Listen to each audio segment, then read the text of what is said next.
नमस्कार दोस्तों, स्वागत है आपका अपने यूट्यूब चैनल सनराइज क्लासेस में। और आज हम लोग पढ़ेंगे पॉलिटी की अब तक की 2 क्लास हो चुकी हैं। आज की क्लास हम लोग आगे कंटिन्यू करेंगे।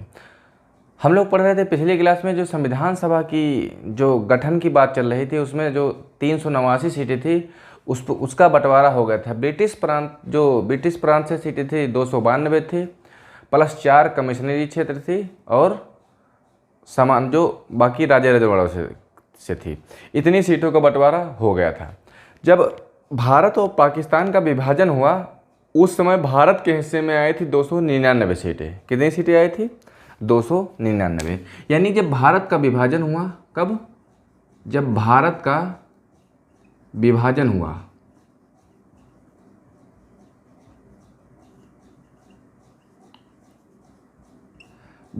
हुआ तो भारत के हिस्से में आई थी 299 सीटें। कितनी? 299 सीटें। बाकी चली गई थी पाकिस्तान के हिस्से में। ठीक है। और बात हुई थी 4 कमिश्नरी क्षेत्र थे। कितने? 4 कमिश्नरी क्षेत्र थे। 4 थे कमिश्नरी क्षेत्र। कौन से थे? ए, बी, सी और डी। ए था जिसका नाम था अजमेर, बी था बलूचिस्तान, सी था कुर्ग, डी था दिल्ली। जब भारत पाकिस्तान का विभाजन हुआ तो हमारे पास कुल कितनी संविधान सभा जब गठन हुआ तो सीटें कितनी थी?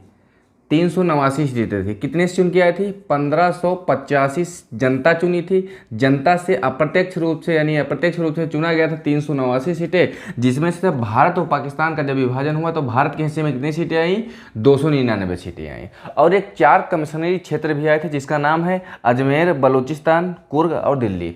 इस समय जो हमारे देश भारत देश में 28 राज्य और 8 केंद्र शासित प्रदेश हैं, उस समय वही केंद्र शासित प्रदेश को कमिश्नरी क्षेत्र कहा जाता था। कितने कमिश्नरी क्षेत्र थे? 4 क्षेत्र थे। सीटें कितनी थी? 389 सीटें थी। अब जब भारत और पाकिस्तान का विभाजन हुआ तब भारत के हिस्से में कितनी सीटें रह गई? 299 सीटें रह गई। और 4 कमिश्नरी क्षेत्र में से 3 कमिश्नरी क्षेत्र बचे। कौन कौन से?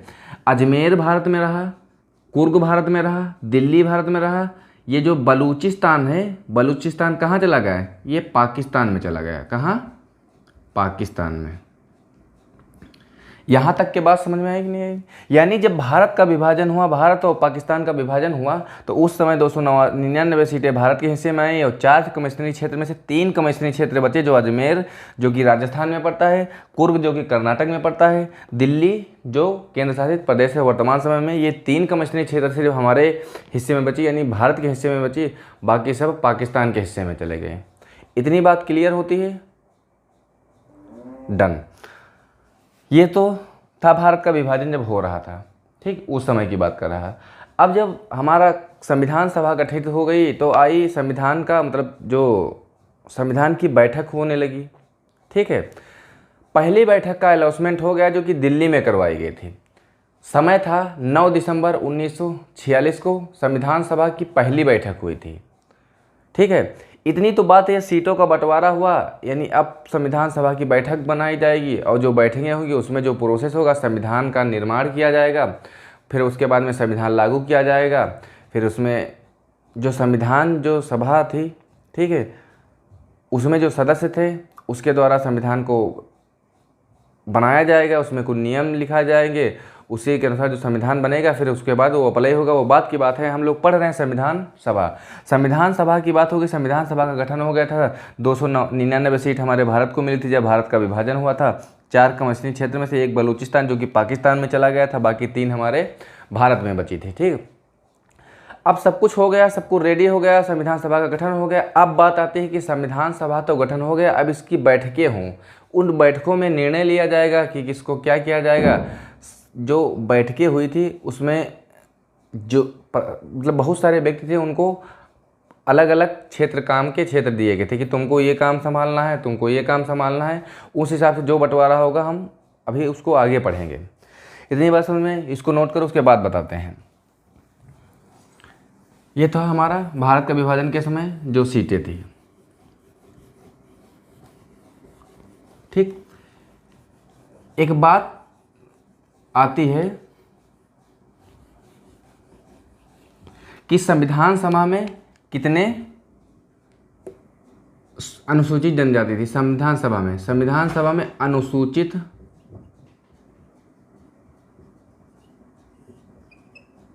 जनजाति, अनुसूचित जनजाति की संख्या कितनी थी? 33 थी। समझ में आई बात नहीं?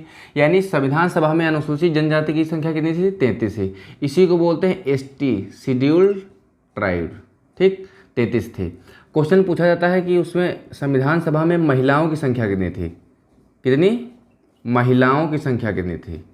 तो महिलाएं उसमें शामिल थी 15। ठीक है, यानी 15 महिलाएं थी और अनुसूचित जनजाति यानी एसटी की संख्या कितनी थी? 33 थी। से संविधान सभा की बात होती है। ठीक, अब इतनी कहानी हो जाने के बाद होती है बैठकें। कितनी बैठकें होती हैं? बैठकें। सबसे पहली जो बैठक होती है वो होती है पहली बैठक, यानी जो ये संविधान सभा की पहली बैठक होती है 9 दिसंबर 1946 को होती है। कब होती है? 9 दिसंबर 1946 को पहली बैठक होती है। जब बैठक होती है, जब बैठक हो जाती है, उसमें बहुत सारे व्यक्ति भाग ले रहे होते हैं और कहा जाता है कि जब सभी लोग भाग ले रहे हो तो हमको अध्यक्ष की, यानी उस जो सभा है यानी बैठक, उस बैठक का मुखिया किसे बनाया जाए। तो वहाँ बात आती है कि इसको किसी को एक मुखिया बना दिया जाए, उसी के अंडर में संविधान जो सभा की पहली बैठक होगी वो आगे बढ़ेगी। तो उसमें जितने भी व्यक्ति थे उसमें सबसे बुजुर्ग व्यक्ति थे जिनका नाम है डॉक्टर सच्चिदानंद सिन्हा। उनको अस्थायी रूप से अध्यक्ष बना दिया गया था, यानी उस संविधान सभा का अध्यक्ष चुना नहीं गया था। उस समय बैठक करवाई गई थी, वो समय था 9 दिसंबर 1946 का। वो हो रही थी कहाँ? दिल्ली में। दिल्ली में बैठक हो रही थी और वहाँ उस समय जो संविधान सभा का अध्यक्ष कोई चुना नहीं गया था। तो अध्यक्ष जब चुना नहीं गया था तो वहाँ जो सबसे बुजुर्ग व्यक्ति थे जिनका नाम था डॉक्टर, अस्थायी अध्यक्ष चुना गया था। सबसे बुजुर्ग व्यक्ति थे जिनका नाम था डॉक्टर सच्चिदानंद सिन्हा, उन्हें अस्थायी अध्यक्ष चुना गया था। डॉक्टर सच्चिदानंद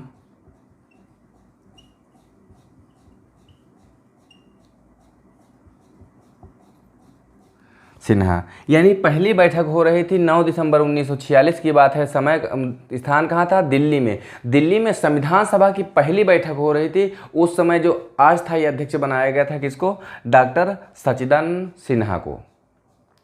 क्वेश्चन पूछा जाता है संविधान सभा के पहले अध्यक्ष कौन है? तो कौन है? डॉक्टर सच्चिदानंद सिन्हा। ठीक, क्वेश्चन पूछा जाता है संविधान सभा के पहले अस्थायी अध्यक्ष कौन है? तो डॉक्टर सच्चिदानंद सिन्हा। अब सुनो, पहली बैठक की बात होती है, उसके बाद होती है दूसरी बैठक। कौन सी? दूसरी बैठक। दूसरी बैठक होती है इसके ठीक 2 दिन बाद। कब? 11 दिसंबर 1946 को। ठीक इसके 2 दिन बाद 11 दिसंबर 1946 को दूसरी बैठक होती है। उस दूसरी बैठक में स्थायी अध्यक्ष चुने जाते हैं। कौन? ये तो थे उस संविधान सभा के अस्थायी अध्यक्ष, बाद में चुने जाते हैं स्थायी अध्यक्ष जिसका नाम है डॉक्टर राजेंद्र प्रसाद। क्या नाम है? डॉक्टर राजेंद्र प्रसाद। ये है स्थायी अध्यक्ष, संविधान सभा के स्थायी अध्यक्ष। क्वेश्चन पूछा जाएगा संविधान सभा के सर्वप्रथम अध्यक्ष किसे बनाया गया था? तो डॉक्टर सच्चिदानंद सिन्हा को। डॉक्टर राजेंद्र प्रसाद जो कि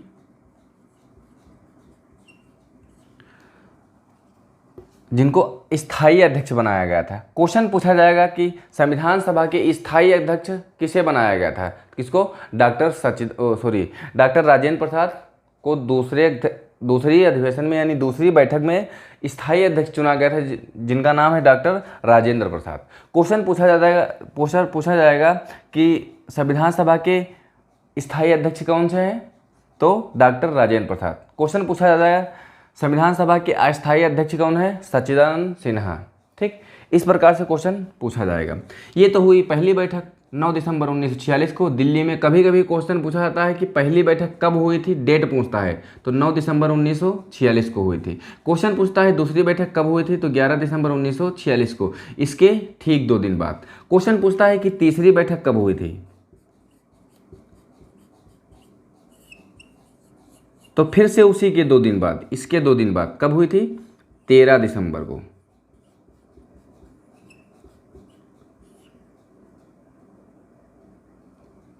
13 दिसंबर 1946 को, 13 दिसंबर 1946 को तीसरी बैठक हुई थी, यानी संविधान सभा की तीसरी बैठक पूछा जाएगा तो कब जवाब देना है, 13 दिसंबर 1946 को हुई थी। इसी बैठक में जवाहरलाल नेहरू ने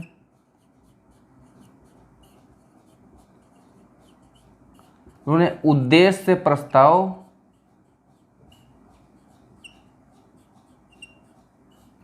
प्रस्ताव पारित किया। ठीक, पारित किया, यहां लिख दो पेश किया। उद्देश्य प्रस्ताव कब पेश किया,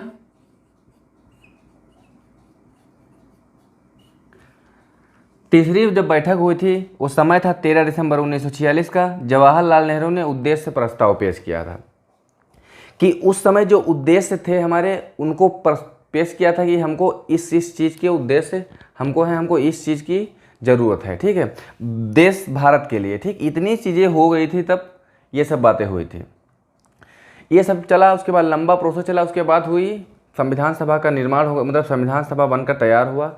उस समय 114 दिन बहस चली थी संविधान सभा के बारे में, यानी संविधान बनने में 114 दिन तक बहस चली थी उस प्रारूप।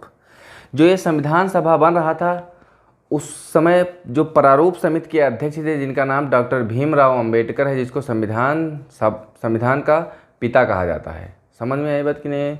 यानी जो पूरा ड्राफ्ट बना रहे थे, संविधान कैसे बनाया जाएगा, उसमें किस चीज़ को, किसको कौन सा पद दिया जाएगा, किसको कौन सा अध्यक्ष बनाया जाएगा, कौन सी समिति के किसको अध्यक्ष बनाया जाएगा, पूरी ड्राफ्ट कमेटी के जो अध्यक्ष थे उनका नाम है डॉक्टर भीमराव अंबेडकर। इतनी बात समझ में आई कि नहीं?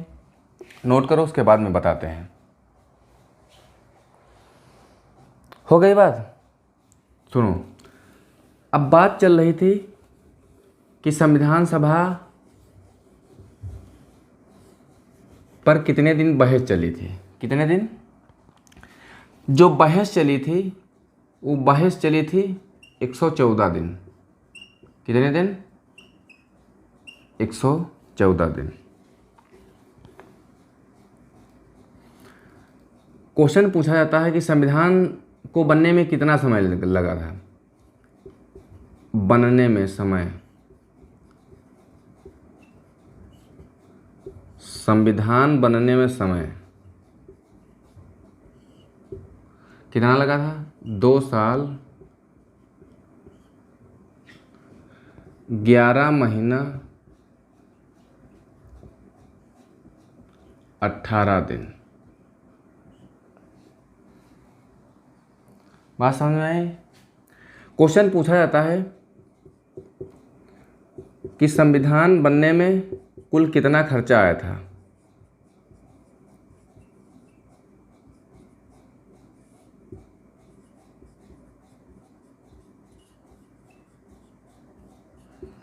कितना आया था? 63,96,729 रुपये। एक बहस चली थी 114 दिन। संविधान बनने में समय लगा था 2 साल 11 महीना 18 दिन। संविधान बनने में जो खर्च आया था, लागत लगभग के 64 लाख, यानी 63,96,729 रुपये। अगर लगभग में पूछा जाएगा तो 64 लाख रुपये खर्च आया था उस समय बनने में। समझ में आई बात कि नहीं आई? ये कुछ सिस्टम था। संविधान जब बनकर तैयार हुआ तो संविधान अंगीकार किया गया, यानी स्वीकार किया गया। संविधान कब अंगीकार किया गया? 26 नवंबर 1949 को। संविधान कब अंगीकार किया गया? संविधान अंगीकार किया गया 26 नवंबर 1946 को। इसी 26 नवंबर को संविधान दिवस मनाया जाता है। कौन सा दिवस मनाया जाता है? संविधान दिवस। संविधान दिवस मनाया जाता है। इसी दिन को बोलते हैं विधि दिवस। विधि दिवस।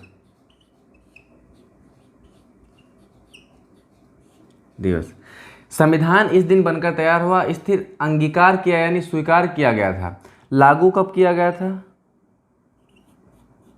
लागू कब किया गया था? तो 26 जनवरी 1950 को। कब लागू किया गया? 26 संविधान लागू किया गया था 26 जनवरी 1950 को। क्वेश्चन पूछा जाता है कि संविधान सभा की अंतिम बैठक कब हुई थी? संविधान सभा की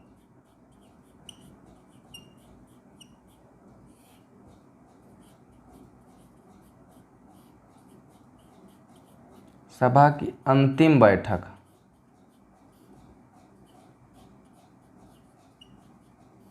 कब हुई थी? तो 24 जनवरी 1950 को।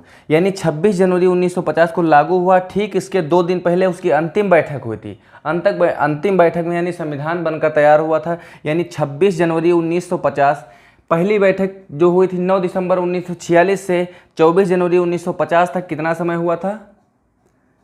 2 साल 11 महीने 18 दिन का समय हुआ था।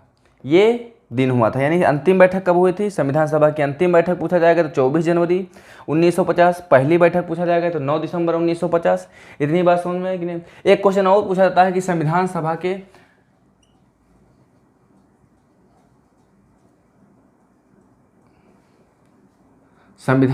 के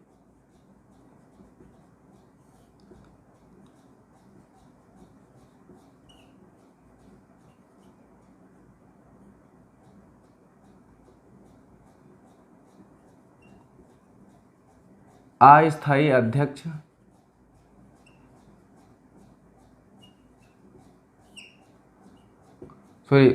अस्थायी नहीं, उपाध्यक्ष। संविधान सभा के उपाध्यक्ष किसे चुना गया था? उपाध्यक्ष क्वेश्चन पूछा जाता है संविधान सभा के उपाध्यक्ष किसे चुना गया था? एच.सी. मुखर्जी को। किसको? एच.सी. मुखर्जी को। ठीक है। बहस कितने दिन चली थी? 114 दिन चली थी। संविधान बनने में समय कितना लगा था? 2 महीना 11 दिन, 2 साल 18 महीना 11 महीना 18 दिन। संविधान बनने में खर्च कितना आया था? लगभग का 64 लाख। यानी कुल पूछा जाएगा तो 63,96,729 रुपये का खर्च आया था। अंगीकार किया गया था 26 नवंबर 1949 को। उसी दिन मनाया जाता है 26 नवंबर को संविधान दिवस यानी विधि दिवस यानी कानून दिवस। चाहे क्वेश्चन पूछा जाए कानून दिवस कब मनाया जाता है तो भी 26 नवंबर बताएंगे, विधि दिवस कब मनाया जाता है तो भी 26 नवंबर, संविधान दिवस मनाया जाएगा तो भी 26 नवंबर। लागू कब किया गया था संविधान? 26 जनवरी 1950 को। इस दिन बनकर तैयार हुआ था यानी अंगीकार हुआ था यानी स्वीकार किया गया 26 जनवरी 1949 को। कब लागू किया गया? 26 जनवरी 1950 को। संविधान सभा की अंतिम बैठक कब हुई थी?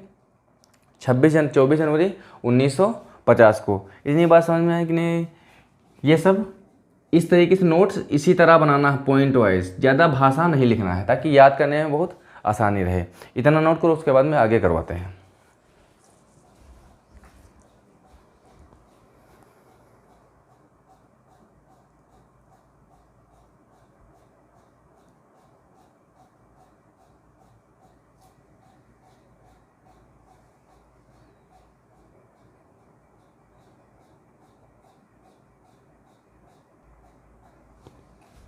हो गया नोट? अब देखो, इतनी तो बात हुई संविधान के दिन से कब लागू हुआ था और कब दिवस मनाया जाता है। एक क्वेश्चन पूछा था संविधान सभा के संवैधानिक सलाहकार किसे बनाया गया था? किसे बनाया गया था? बी.एन. राव को। किसको? संविधान सभा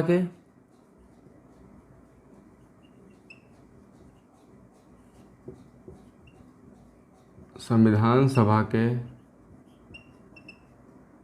संवैधानिक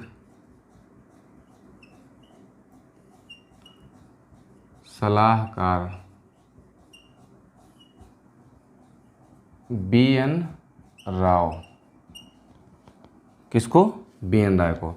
संविधान सभा के संवैधानिक सलाहकार पूछा जाएगा क्वेश्चन तो क्या जवाब देना है? BN राव यानी बेनेगल नरसिम्हा राव। समझ में आई बात कि नहीं है? जब संविधान सभा की पहली बैठक हुई थी 9 दिसंबर 1946 को, उस समय जो पहली बैठक हुई थी उस बैठक को मुस्लिम लीग ने विरोध किया था। मुस्लिम लीग बोले तो जो पाकिस्तान में जो व्यक्ति थे, यानी पाकिस्तान में जो भारत का जब विभाजन नहीं हुआ था 389 सीटें थी। भारत का जब विभाजन हुआ तो भारत में कुछ जो मुस्लिम रहने वाले थे वो पाकिस्तान चले गए, जो हिंदू वाले क्षेत्र थे वो हमारे भारत में आ गए। जो मुस्लिम लीग थी वो चाहती थी कि भारत पाकिस्तान के अलग संविधान का निर्माण हो, यानी मुस्लिम लीग चाहती थी कि हमारे पाकिस्तान के लिए अलग संविधान बनाया जाए। इसलिए जो भारत की संविधान सभा का पहली बैठक हुई थी 9 दिसंबर 1946 को, जो दिल्ली में जिसकी अध्यक्षता कर रहे थे डॉक्टर सच्चिदानंद सिन्हा अस्थायी अध्यक्ष थे, उस पहली बैठक का विरोध किया था मुस्लिम लीग ने। क्योंकि वो इसलिए किए थे विरोध क्योंकि वो मुस्लिम लीग चाहती थी कि हमारे पाकिस्तान के लिए अलग संविधान का निर्माण किया जाए। तो क्वेश्चन पूछा जाता है कि मुस्लिम लीग ने किस संविधान की बैठक में को विरोध किया था? तो पहली जो बैठक हुई थी 9 दिसंबर 1946 को मुस्लिम लीग ने उसका विरोध किया था। ठीक है। एक क्वेश्चन और पूछा जाता है कि संविधान सभा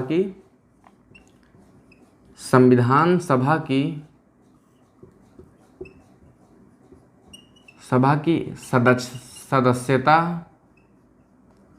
अस्वीकार कर दी।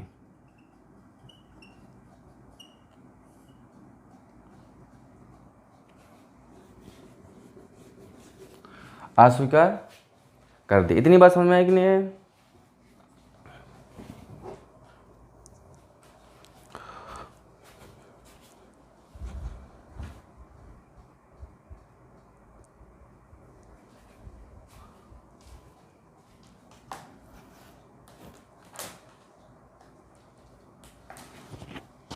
हाँ, क्वेश्चन पूछा था संविधान सभा की सदस्यता किसने अस्वीकार कर दी? तो कितने व्यक्ति थे? वो 2 व्यक्ति थे।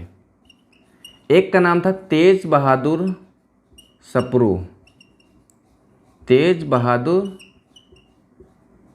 सप्रू, ठीक। दूसरे व्यक्ति थे जिनका नाम था जयप्रकाश नारायण।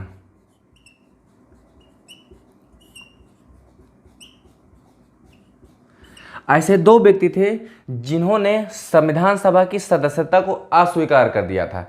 इन्होंने बताया था कि हम संविधान सभा में शामिल नहीं होंगे, यानी सदस्य जब बनाया जा रहा था तो इन्होंने मना कर दिया था कि हम संविधान सभा के सदस्य नहीं बनेंगे। एक क्वेश्चन और पूछा जाता है कि संविधान सभा में शामिल ना होने वाली ऐसी कौन सी रियासत थी? तो संविधान सभा में शामिल ना होने वाली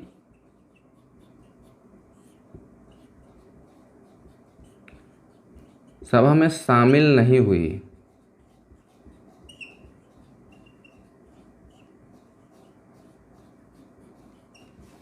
हैदराबाद रियासत। कौन थी? हैदराबाद रियासत। यानी क्वेश्चन पूछा जाएगा संविधान सभा के संवैधानिक सलाहकार कौन है? BN राव, जिनका नाम है बेनेगल नरसिम्हा राव। क्वेश्चन पूछा जा रहा है संविधान सभा की सदस्यता किसने अस्वीकार कर दिया था? कौन थे व्यक्ति? एक था तेज बहादुर सप्रू, दूसरे थे जयप्रकाश नारायण। क्वेश्चन और पूछा जाएगा कि संविधान सभा में शामिल नहीं होने वाली, ना शामिल होने वाली एकमात्र जो रियासत थी वो कौन सी थी? हैदराबाद रियासत। कौन सी थी? हैदराबाद रियासत। यानी हैदराबाद रियासत एक ऐसी रियासत थी जो संविधान सभा में शामिल नहीं हुई थी। इतनी बात समझ में आई कि नहीं? इसको नोट करो, फिर बताते हैं।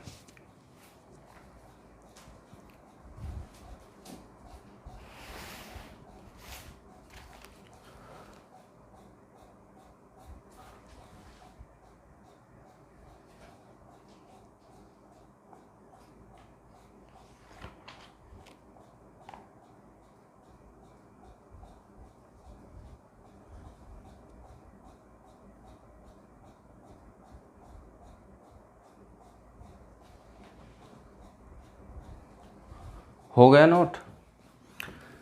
अब देखो, यानी भारत जो संविधान सभा में एकमात्र रियासत थी जिसने भाग नहीं लिया था, वो कौन सी रियासत थी? हैदराबाद रियासत। 2 व्यक्ति ऐसे थे जिसने भाग नहीं लिया था, एक तेज प्रताप सप्रू और एक जयप्रकाश नारायण। बात होती है 22 जुलाई 1947 को राष्ट्रीय ध्वज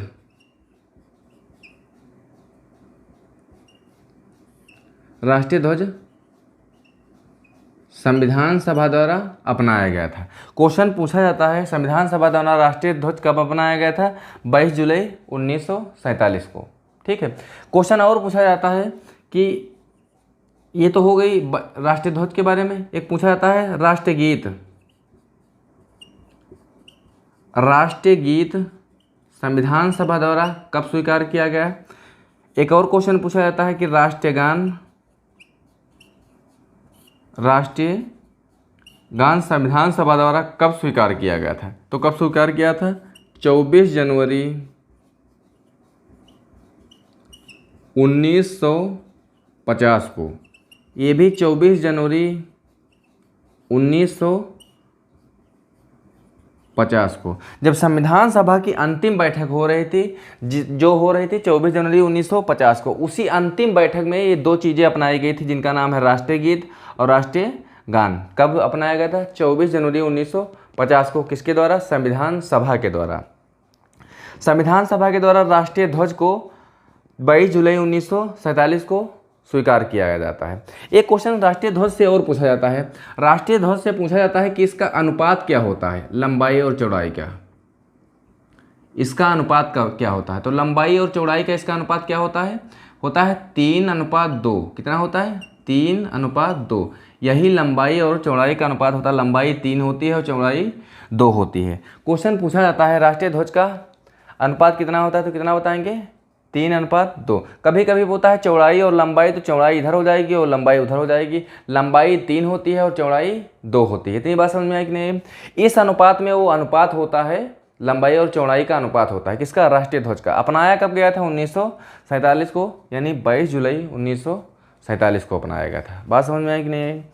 राष्ट्रीय गीत और राष्ट्रीय गान की बात किया जाएगा। कब अपनाया गया था? 24 जनवरी 1950 को राष्ट्रीय गीत अपनाया गया था और 24 जनवरी 1950 को राष्ट्रीय गान अपनाया गया था। इतनी बात समझ में आई कि नहीं आई? इसको नोट करो, फिर आगे की क्लास हम लोग कल करेंगे कंटिन्यू। नोट्स जिस तरह बताएंगे इसी तरह हम लोग स्टेप बाय स्टेप बनाते हुए चलेंगे। कोई भी ज़्यादा जानकारी ऐड नहीं करेंगे, जिसमें भाषा ऐड नहीं करना है। समझ में आई ये बात कि नहीं है? इस तरीके से नोट्स बनाना है ताकि हमको आसानी से याद हो सके। जो बच्चे चैनल पे नए हैं कृपया चैनल को सब्सक्राइब कर लें और बेल वाला आइकन प्रेस कर लेंगे ताकि नई क्लास का वीडियो अब तक समय से पहुंच जाएगा। थैंक यू दोस्तों।